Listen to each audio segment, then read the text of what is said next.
atributos de Tiago é ótimo. Boa noite, paz de Cristo. Vamos lá para a nossa segunda aula.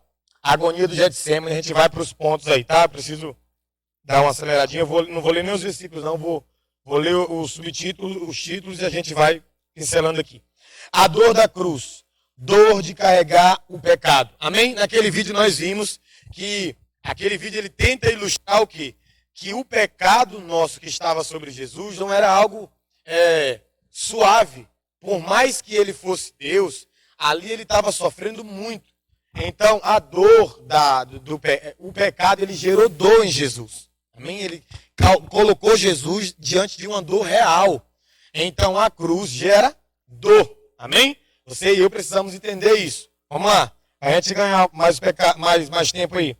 A dor da cruz, abandono pelos seus discípulos. Abandonado pelos seus discípulos. Então, a dor da cruz gerou, primeiro, a dor de carregar o pecado. Segundo, o abandono. Preste atenção aqui comigo aqui. Eu vou usar essa expressão. Toda igreja que se preze vai ter abandonos necessários.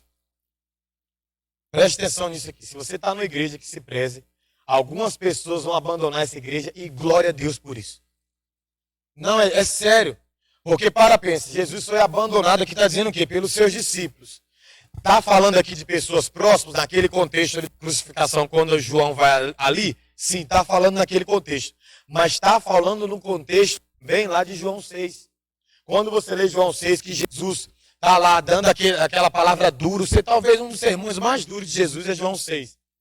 Que ele ensina mais abertamente quem ele é, a necessidade que o povo teria dele, coisa e tal. E a Bíblia fala que os discípulos foram indo embora. Por que eles foram indo embora? Porque eles ouviram verdades que eles não aguentavam ouvir. Que eles não queriam ouvir. Então, a dor da cruz fez também Jesus ser abandonado pelos seus discípulos. Naquele ponto da verdade, mas também pelos seus próprios discípulos ali mais próximos. A gente sabe que qual foi o único discípulo que foi com Jesus até a cruz? João. João foi o único. Então, a dor da cruz levou Jesus a um lugar de ser abandonado. Por quê? Porque, querendo ou não, por mais que aqueles homens amassem a Deus, eles não sabiam dar uma resposta a esse amor. Por isso que naquele relacionamento com Pedro, Jesus disse assim, tu me amas, tu me amas. Tu me... E aí Pedro, por último, fala assim, tu sabes que eu te amo. Jesus fala assim, eu sei que você me ama, mas você não sabe responder esse amor. Então eu preciso te ensinar a responder esse amor. Eu não quero mais que você me abandone. E aí quando eu falei que a igreja que se preza, que zela, ela vai ter muitos abandonos, e isso é bom, é porque nós não podemos ser uma igreja que agrada a todos. Amém? Nós não podemos. Você não pode ter uma vida como igreja que agrade a todos. Amém, gente? A gente vai ser e devemos ser abandonados por algumas pessoas em alguns momentos. E esse abandono, claro, esse abandono tem que revelar a firmeza da palavra de Deus em sua vida, tá? Tem que revelar o quão você é fiel às verdades de Deus. Porque tem gente que é abandonado para... Glória a Deus que fulano sai daquela igreja. Né? Outro dia o irmão falou assim, não, pastor, estou pensando em sair dessa igreja e vir para aquela. Ele não pensa, sai. Não pensa, sai logo. Sai correndo. Porque existem alguns lugares, irmãos, que as pessoas saem porque deveriam sair. Existem alguns lugares que as pessoas saem porque elas não vão suportar o que esses lugares ensinam. Aquele abandono, Jesus foi abandonado porque algumas pessoas não suportavam o que ele ensinava. Entendeu? Porque, e lembra quando ele fala para Pedro? A dor da cruz fez ele se tornar abandonado pelos discípulos. Olha o que ele mesmo falou sobre o pastoreio. Feriu o pastor, as ovelhas se dispersam. Vão se dispersar, vão se separar. Ele vem e fala o que para Pedro? Antes que o galo cante, tu me negará o quê? 3 vezes. Então a dor da cruz, Jesus sabia, a dor da cruz ia gerar abandono, ele ia ser abandonado por aquelas pessoas. Iria ser deixado de lado por aquelas pessoas. Pedro não tinha estrutura para ver Jesus sendo crucificado como maldito e ficar lá ainda. Ele não tinha essa estrutura. Amém? Então a gente precisa entender que na nossa caminhada vai ter abandono. Vai ter. Às vezes você vai estar cuidando de alguém e por causa de uma postura firme sua, esse alguém vai abandonar você. E o abandono não só necessariamente estou saindo de igreja. A gente sofre, nós que somos pastores, nós sofremos abandono. Quem tem ministério, quem cuida de vida, sabe o que eu estou falando. Você sofre abandono com a pessoa que está contigo todo dia. não te ouve mais, não te procura mais, não quer mais sentar para ser discipulado, não quer mais nada. Então é um tipo de quê? De abandono. Aí você vai olhar por quê? É porque você falhou como pastor? É porque você falhou como líder? Não. É porque a pessoa não quer ser tratada, não quer ser orientada, não quer ser discipulada, não quer andar na dor da cruz. Porque se alguém quiser seguir Jesus, o que deve fazer? Pega a sua, negue-se a si e depois me siga. Então quando você vê alguém abandonando, é porque não aprendeu a negar a si mesmo. Todo abandono revela alguém que não aprendeu a negar a si mesmo. Jesus foi abandonado por pessoas que não tinham aprendido a negar a si mesmo. Amém? Então a dor da cruz gerou nele o quê? Ele foi abandonado pelos seus discípulos. Então, se Jesus foi abandonado pelos seus discípulos, olha para o teu irmão e fala assim: quem é você na fila do pão? Será abandonado também, irmãozinho. Em nome de Jesus. Vamos lá, próximo. A dor da cruz, abandonado pelo Pai. Aqui é tenso. Amém? Aqui é tenso. E houve trevas sobre toda a terra, desde a hora sexta até a hora nona. Por volta da hora nona, Jesus bradou em alta voz: Eli, Eli, lama sabachthani. Isto é, Deus meu, por que me desamparastes? Isaías 59, 2. Põe ali pra gente, Carlos. Põe Isaías 59, 2 pra gente, por favor. Vamos lá. Existiu um único momento dentro desse espaço aqui, vamos ver aqui, né? Dentro desse tempo, da hora sexta, quem sabe qual era a hora sexta aí?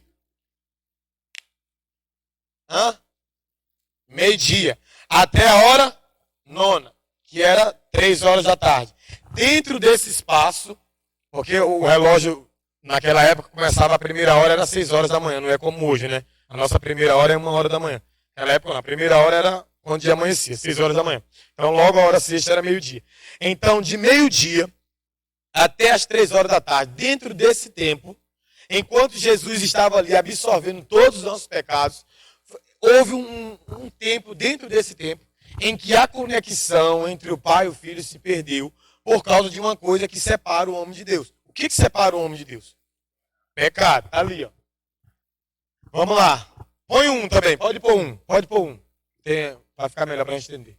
Eis que a mão do Senhor não está para que não possa salvar. E o seu ouvido não está o quê? Para não poder ouvir. Mas as iniquidades de vocês fazem separação entre vocês e o seu Deus.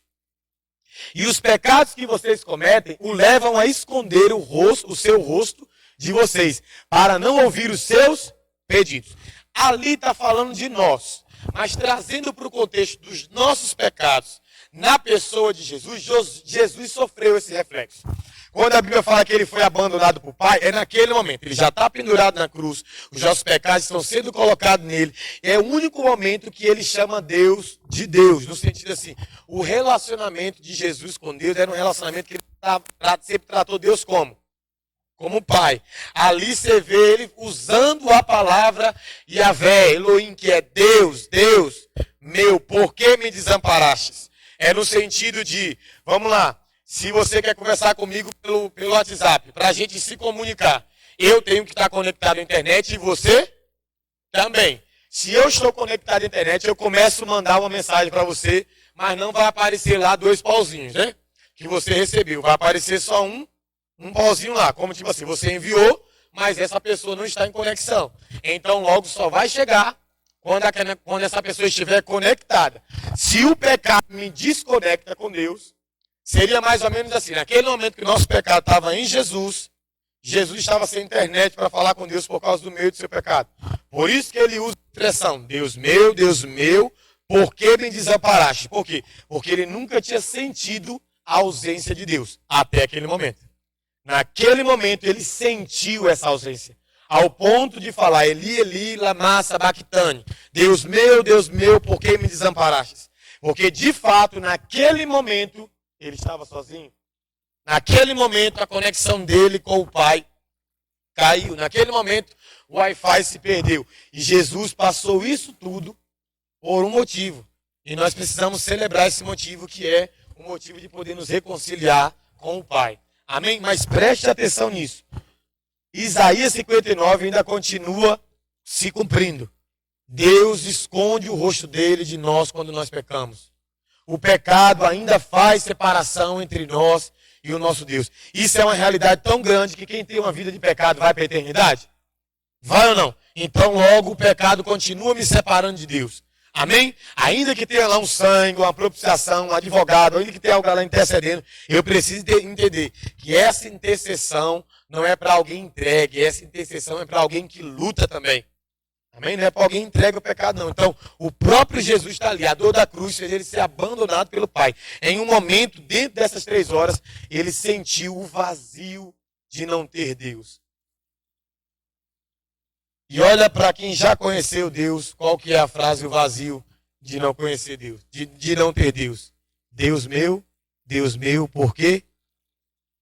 Me desamparaste. Então, quando eu vivo uma vida vazia sem ter conhecido Deus, eu nunca vou falar isso. Agora, presta atenção, se eu tenho uma vida vazia depois de ter conhecido Deus, eu deveria ficar falando aquilo ali. Sério?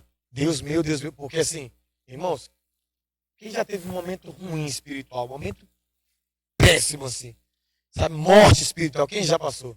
É horrível ou não é? É horrível ou não é? É uma sensação de abandono, não é? Mas, gente, irmãos, você acha que por que Davi fala, Deus, devolve-me a alegria da salvação? Porque a salvação traz alegria, irmão. Salvação traz alegria. Então nós precisamos entender que a dor da cruz levou ele a ser abandonado pelo Pai. Abandonado. Mole o Pai olhou e falou assim, filho, eu não posso. Porque Deus é puro, nele não há o quê? Impureza. Deus é justo, nele não há o quê? Injustiça. Deus é luz, nele não há o quê? Treva. Então Deus não pode e nem vai se misturar. Amém? Ele não vai se misturar. Vamos lá. A dor da cruz, suportando a ira de Deus. Pois a ira de Deus se revela do céu contra toda impiedade e injustiça dos homens, que impedem a verdade pela injustiça. Então a dor da cruz fez Jesus suportar a ira de Deus. Deus não deixou de derramar a ira. Deus derramou a ira sobre uma pessoa chamada Jesus. Ele derramou a ira dele sobre Jesus. A Bíblia fala que Jesus é o justo recebendo injustiça. Agora, de quem eram as injustiças? Nossa. Eram as nossas injustiças. Então, por isso que nessa matéria não dá para fugir muito disso. A gente tem sempre que falar. Você precisa, eu preciso, nós precisamos valorizar o sacrifício de Jesus. Precisamos valorizar o sacrifício de Jesus. De Jesus para trás, sacrifício era levado, colocado morto no altar. Matava-se e colocava ele lá. De Jesus para frente, sacrifício vivo. Nós pegamos o corpinho, livre, espontânea vontade, obediência passiva, obediência ativa, obediência à palavra, olhando para o estilo de vida de Jesus. Nós pegamos o nosso corpinho, alguns corpão, e leva. Amém? Amém? Porque foi isso que ele fez. A nossa referência hoje não é um animalzinho que era levado. A nossa referência é Jesus, que se levou. Ele foi como ovelha muda. Amém? Levado ao matadouro. E não abriu a sua boca. Amém, gente? Vamos lá. Reflexões adicionais sobre a expiação. Vai lá para o finalzinho lá, só para os 4 pontos grifados do final aí.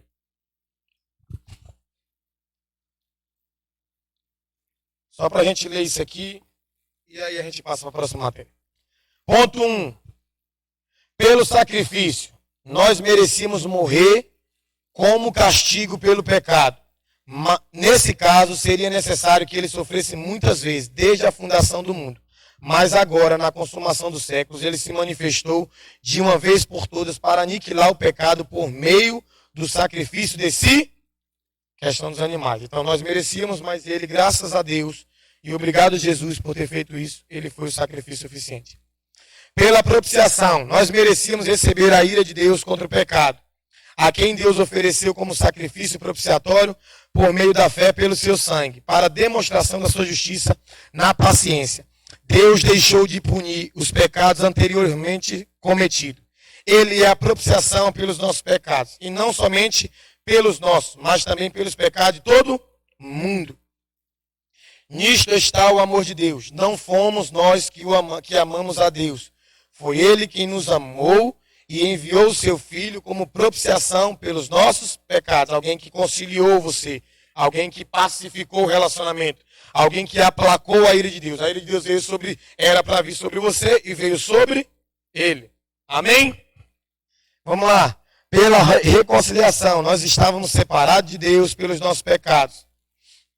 Mas todas essas coisas procedem de Deus, que nos reconciliou consigo mesmo por meio de Cristo e nos confiou o ministério da reconciliação. Pois Deus estava em Cristo reconciliando consigo mesmo o mundo e levando em conta as transgressões dos homens. E nos encarregou da mensagem de reconciliação. Então, o sacrifício de Jesus reposiciona você no lugar de se relacionar com Deus, mas é te dado o ministério.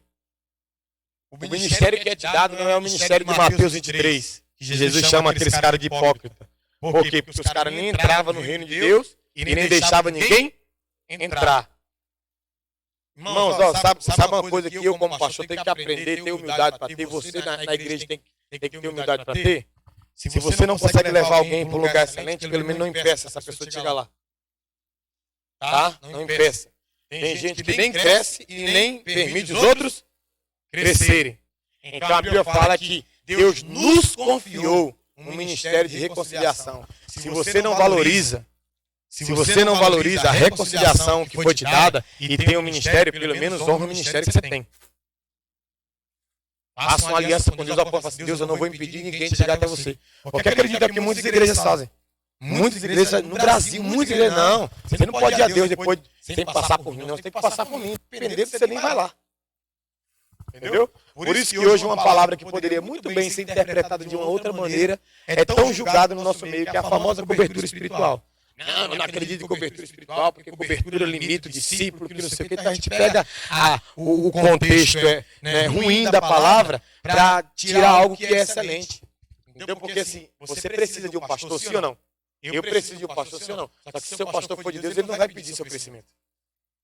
Ele não vai sufocar o seu crescimento. Ele vai reconciliar você com Deus e quando ele vê você crescendo, ele vai ficar feliz. Ele fala, danado, tá avançando, hein? Porque tem gente que reconcilia alguém com Deus e depois fala, não, para, desconecta mesmo, fica aqui só comigo aqui. Não, irmãos, nós temos um ministério de reconciliação. Você foi reconciliado com Deus, Deus alcançou a sua vida. Agora deixe Deus usar a sua vida para reconciliar outras pessoas. De quem você ouve mais falar na Bíblia? De Ananias ou de Paulo? Mas quem foi reconciliar Paulo? Está entendendo? Está entendendo, igreja? Estava na mão de Ananias. Ele foi reconciliado com Deus. E aí Deus usou ele. Tem um ministério de reconciliação. Tem um cara lá, um homem chamado Saulo, está na rua direita. Ele está cego, 3 dias, 3 noites sem comer nada. Vai lá, põe a mão sobre ele, enche ele do Espírito Santo. As escamas vão sair dos olhos, por aí vai. Você não vem mais falar de Ananias. E de Paulo você vem falar toda hora. Reconciliou a vida de um cara que ele nem admirava no sentido de um contexto humano. Ele mesmo questiona Deus e fala, Deus, esse cara é perigoso. É tanto que a primeira coisa que Deus manda ele fazer é o quê? Enche ele do Espírito. Porque se ele estiver enxergando antes de estar cheio do Espírito, vai que ele te pega de novo. Já fala que Deus, o menino vai lá, enche ele de Espírito, do Espírito Santo, aí Paulo converte ali, agora pai, volta a enxergar. Aí ele já fala, irmão, Pai, Senhor. Amém? Então entenda isso, em nome de Jesus, tá? Nós temos o ministério da reconciliação. Pela redenção, nós éramos escravos de quem? E do pecado. Pois o próprio Filho do homem não veio para ser servido, mas para servir e dar a sua vida em resgate de muito. Então nós somos resgatados, amém? Resgatados. Nós somos, a redenção de Deus nos alcançou, Jesus nos resgatou. Colossenses 1:13, põe ali, Carlos. A gente fechar essa matéria. Aí, se você quiser, já pode virar para o final aí. Já pode ir para outra matéria aí. Colossenses 1:13. Amém? Amém? Vamos entender aquilo da lei de uma forma mais clara, mais linda. Vamos lá. Ele nos libertou do quê? Do poder do império das trevas. E nos para o reino do seu Filho amado. Só isso, Carlos. Tá bom, só para finalizar isso aqui. Vamos lá. Quando a gente lê, sem tentar trazer nenhum sentido original, fica como se fosse assim, não, fulano estava no Egito, né? Foi jogado no deserto, né? E aí um tempão no deserto, para depois ir para onde? Para o reino do Filho amado. Mas uma palavrinha ali no meio, aquela ali, ó, nos transportou, tem um sentido de transladação. Tem um sentido de ser transladado. No sentido de que Deus, ele nos pegou, né? A tradução correta ali seria, ele nos libertou do poder das trevas e nos trasladou para o reino do seu Filho amado. Só que todo reino tem suas regras, seu rei. Então Deus te tirou das trevas no instante, isso é no instante. Você se arrependeu, ele te tirou das trevas e te colocou no reino dele. Aí agora você vai começar a viver e aprender os padrões desse reino. Então, por isso que a gente precisa ter noção das coisas. Você não é alguém mais governado por Satanás, nem? Ele venceu o diabo por nós. Ele venceu. Nós somos transladados. Eu não sou mais pertencente, você não é mais pertencente ao reino das trevas, não, irmão. Você agora, ao império das trevas, você agora está no reino do Filho amado de Deus. Amém? Não, aí tem gente que fala, não, eu estou tentando escapar do diabo, pastor. Não, você já escapou. Você já escapou do diabo, Jesus já te redimiu. A redenção já alcançou a sua vida. Amém? Agora você, como a gente estava conversando com o Gabriel aqui, Gabriel estava me mostrando um texto de Hebreus 9, 27, 28. 27 e 28, que fala que Jesus já veio uma vez para nos salvar dos nossos pecados e virá uma outra vez para manifestar a salvação àqueles que esperam nele. Aí o Gabriel estava falando que ele teve um entendimento bem bacana de que se eu espero, eu me preparo. Amém? Então se eu estou dentro do reino, eu tenho que me preparar com aquilo que esse reino me oferece. Então se você é alguém que a redenção te alcançou, você não é mais alguém governado pelo diabo, não, gente. A Bíblia fala que maior é o quê? O que está em nós, o que está no mundo.